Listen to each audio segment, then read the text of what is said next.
안녕하세요. 김동섭입니다. 11월 3일 아침 시작하도록 하겠습니다. 지난주 전체적으로 미국 시장은 상승 마감을 했고요. 금요일 날도 상승을 마감했습니다. 다우는 0.09%, 나스닥은 0.61% 상승했는데요. 실질로는 상승폭을 거의 다 내주고 끝난 그런 흐름이었습니다. 우리나라 시장의 시간으로 해서 우리나라 시장이 열렸을 때 시간에서 미니 선물이 1.2% 정도 올랐었는데 종가를 0.647%로 마감하는 그런 흐름을 보였죠. 미국 시장의 상승폭이 줄어든 이유는 고점에 대한 우려에서 차익 매물이 좀 많이 나왔죠. 특히 아시겠지만 셧다운이 최장기 기록을 이제 깨기 일보 직전에 와 있죠. 이제 그런 부담감도 좀 있는 그런 상황입니다. 미국 시장이 상승하게 된 이유는 시간에서 아마존이 실적 발표를 했는데요. 실적이 상당히 예상치를 웃도는 모습이 나오면서 나스닥 선물을 시장에 이끌어준 모습이었죠. 아마존이 9.8% 올랐는데요. 실적 모습을 보시면 매출이 1,801억 불 나왔고요. 주당 순이익이 1.95달러 정도 된다고 합니다. 아마존 상승으로 인해서 이제 AI 관련주들이 같이 움직였는데요. 우리나라에서 우리 서학개미를 관심 갖는 종목에서 팔란티어 같은 종목 3% 올랐고요. 넷플릭스 2.7%, 테슬라도 4% 정도 오르는 그런 모습이었습니다. 하지만 시장에서는 우려가 좀 있는 그런 상황이 좀 있었죠. 또 연준 이사의 발언들도 시장에 약간 안 좋게 흘러가는 그런 흐름이 좀 있습니다. 연준이 얼마 전에 FOMC에서 금리를 0.25를 내렸죠. 그때 반대한 사람이 2명 있습니다. 동결을 해야 한다라고 주장했던 사람 2명 있는데 그들의 발언이 이번 주에 있었죠. 금요일 날 있었습니다. 한 사람은 제프리 슈미드라는 캔자스 시티 연은 총재인데요. 그는 금리 동결을 주장을 했는데요. 인플레이션이 여전히 높고 확산할 가능성이 있기 때문에 사실 동결하는 게 더 맞지 않았느냐 이렇게 하면서 자기는 동결에 표결을 했다, 투표를 했다 이렇게 표현하고 있고요. 베스 해맥 클리블랜드 총재도 이번 금리는 동결했으면 더 좋았을 것 같다 이렇게 언급을 하고 있습니다. 그러니까 스티브 마린인가요? 그 백악관 경제고문이 연준 이사 들어갔잖아요. 그 사람이라든가 크리스토퍼 월러 이런 사람들은 미셸 보만 이런 사람들은 이제 금리 인하를 요구했지만 사실은 이제 딱 반대하거나 동결을 원하는 사람들이 있었다라는 거 상당히 의미가 있지 않을까 싶고요. 12월에 이제 금리가 유지될지 봐야 되겠죠. 왜냐하면 제롬 파월이 아직 확정되지 않았다 이런 표현을 썼는데 사실 그 표현은 맞는 거예요. 2달 뒤를 벌써 확정했다고 그러면 말이 안 되잖아요.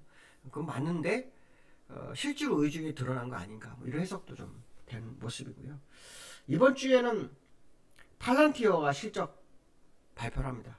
우리나라 서학개미들 많이 들어가 있는 종목 중 하나죠. 그 다음에 ADP 민간고용도 발표가 있고요. 그 다음에 리사쿠 연준이사나 마이클 바 연준이사, 크리스토퍼 월러 이사 이런 사람들 발언이 있습니다. 연준이사들이 갑자기 발언을 또 하기 시작하죠. 이 발언을 통해서 12월에 어떤 금리에 대한 방향성 이런 것도 확인해 볼 수 있는 그런 상황이다 이렇게 보시면 될 것 같고요. 미국 시장이 고점 부분에서 일단 추세선을 돌파하고 있는 그런 모습은 있습니다. 월봉상으로는 이제 완성이 어느 정도 됐죠. 물론 이제 이 월봉이 완전히 완성되기 위해서는 한 번 더 올라가야 되겠죠. 일단 돌파가 지난달에 됐습니다. 다우도 월봉 돌파가 돼서 끝났고요. 그다음에 나스닥도 돌파해서 끝난 그런 모습이 있습니다. 근데 항상 11월 달 되면 이렇게 한 번씩 조정을 줬거든요. 11월 달쯤 되면. 항상 11월 달. 그래서 지금 요번 이제 10월 달에 올랐고 이제 11월 달 시작이잖아요. 11월 달에 과거 모습을 보시면 이렇게 윗꼬리가 생겼던 여기 11월이죠. 언제죠? 2022년도 11월에 윗꼬리 맞고 밀렸던 모습이 있죠. 또 여기 보시면 2025년도에서도 11월 달에 맞고 좀 연초에 좀 밀렸던 그런 흐름이 있었습니다. 물론 요거는 트럼프의 발언이 관세의 발언이었었죠. 그거 꼭 맞는다는 게 떠나서 일단 요때쯤 되면은 이제 어떤 항상 시장이 흔들리는 그런 모습이 있었기 때문에 이것이 이제 돌파가 돼서 완전히 방향을 잡는지 요게 이제 관전 포인트잖아요. 그러니까 그걸 보기 위해서는 10월 달에 양봉을 세워주느냐 윗꼬리가 생기느냐 그런 걸 좀 확인해 봐야 되는 그런 상황이 됐다 이렇게 보시면 될 것 같고요. 시장이 오르는데도 불구하고 금값이 굉장히 강합니다. 금값이 다시 바닥치고 올라가고 있다고 하죠. 근데 이 금값이 4,000불 넘었어요. 4,300까지 갔었는데 예전에 제가 3,000 이게 지금 이전 차트가 안 나온다라고 하면서 그 전에 뭐라 그러냐면 3,900불 정도가 넘어가게 되면 4,200, 300불 이런 얘기를 한 적이 있었어요. 그 이상은 나오지 않는다. 근데 이게 기술적으로 지금 이게 왜 갑자기 이렇게 차트가 바뀌었는지 모르겠는데 이 이전에 차트가 굉장히 큰 게 있었어요. 오랫동안. 그래서 그 과거의 모습이 다 나왔거든요. 일목균형파가 안 나오지 않습니까? 갑자기 왜 이렇게 이 시장에 이 금차트가 변했는지 모르겠지만 어쨌든 기술적으로는 굉장히 부담스러운 자리에 있는 그 상황에서 또다시 올라갈 거다라는 기대감이 형성되는 것 같습니다. 근데 이제 중앙은행이 움직여야 되죠. 중앙은행이 안 움직이면 사실 올라가지 않습니다. 근데 이제 갑자기 왜 금 얘기를 하냐면 원래 금값이 오른다는 것은 위험자산이 위험해질 수 있다라는 생각을 하는 거거든요. 위험자산이 약간 부담스러울 때 그럴 때 금값이 같이 움직여요. 그래서 금값이 이제 꼭지점을 치고 내려오면은 위험자산이 조금 더 유리해지는 상황이죠. 지금 유리해진 상황입니다. 근데 금값이 다시 올라간다면 위험자산에 대한 위험을 또 시장에 갖기 시작했다. 뭐 이런 해석도 되는 거거든요. 그래서 금값이 다시 출발할 거라는 기대감이 지금 시장에 있기 때문에 금가격에 대해서는 보셔야 됩니다. 그리고 지금 보시면 월봉상 외대잖아요. 외대라고 해서 다시 4,300을 한 번 더 갈 수 있다는 겁니다. 한 번 더 가든가 돌파해버리든가 둘 중에 하나죠. 그래서 외대로 끝났기 때문에 아직은 조정이 그러니까 금 시세가 끝난 것으로 보지 않는다.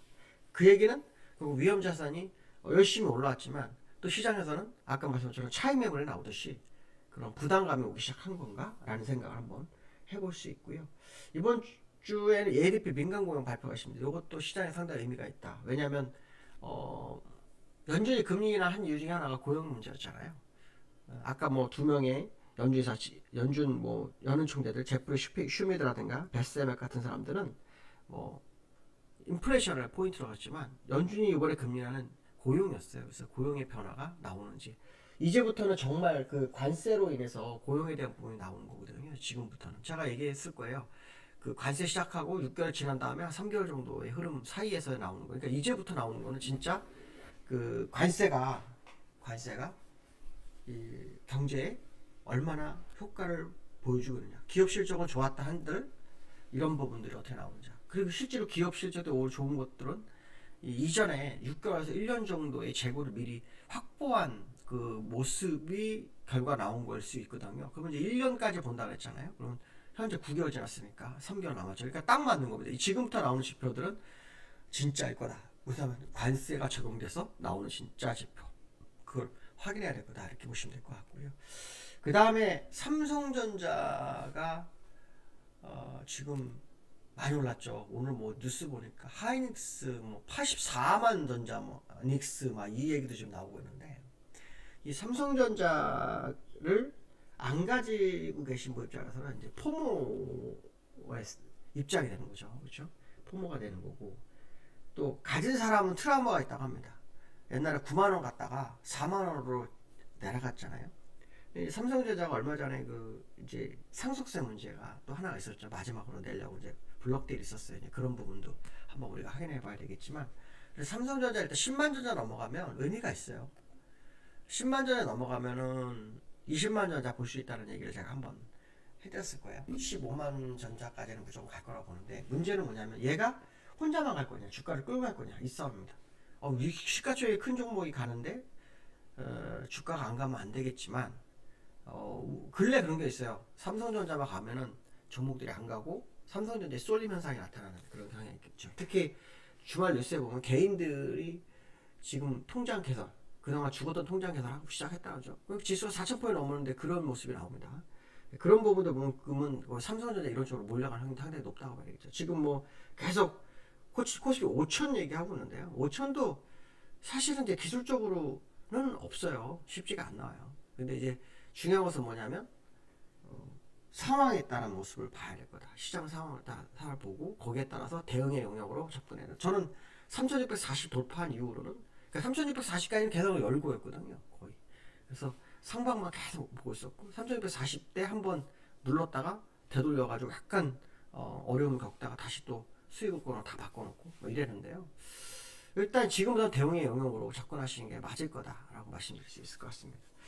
그 다음에 그렇기 때문에 삼성전자를 만약에 저 같으면은 나쁘지 않을 거다. 뭐 시장 대응에 의미 있는 잘해 했다라고 한번 생각해 보실 필요성이 있다 말씀드리고 싶고요. 코스피가 4,100포인트 올랐죠. 4,100포인트 지난주에 올랐었습니다.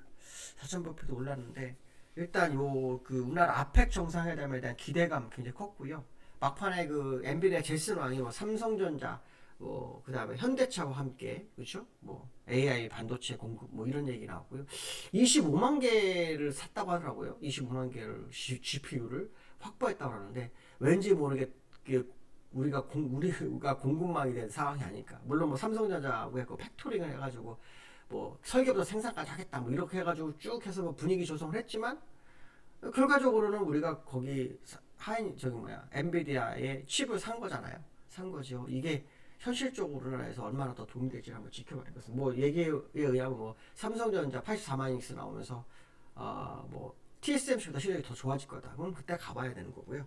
어쨌든 그 엔비디아의 젠슨 왕이 지난주에 막판에 아펙 정상회담에 그 무렵에 분위기를 띄워줘서 지난주가 올랐던 그런 흐름이 있었던 것은 사실이다 라는 생각을 해봐야 할 것 같습니다. 그래서 이번 주부터의 흐름을 한번 지켜볼 수 있을 것 같고요. 지난주 금요일 날은 수급적으로 기관이 샀죠. 기관이 샀습니다. 기관이 1조 1,000억. 마지막에 팔았네요. 마지막에 팔았네요. 블록들이 있었나 봅니다. 마지막에 8천억 정도 샀었거든요. 이걸 못 봤네요, 제가. 팔아는 걸로 나오네요. 그래서 그럼 결국 기관도 매도로 나간 거네요. 그렇죠? 외국인이 받아준 거고 뭐 그런 흐름이 나오고 있습니다. 어쨌든 수급이 막판에 변하는 그런 흐름이 좀 있네요. 여기 8,400억이었거든요. 제가 마감 시작할 때. 이게 아마 블록들이 있었던 것은 이 삼성전자일까요? 아마 그럴 수도 있다고 봐야 되겠죠. 삼성전자를 보면 알겠죠. 삼성전자. 맞네요. 삼성전자 블록들이 했습니다. 그 1조 8천억, 1조 8천억 세금 때문에 그런 것 같습니다. 그것 때문에 많이 바뀐 그런 상황이다 이렇게 보시면 될 것 같습니다. 오늘 여기까지 했습니다. 감사합니다.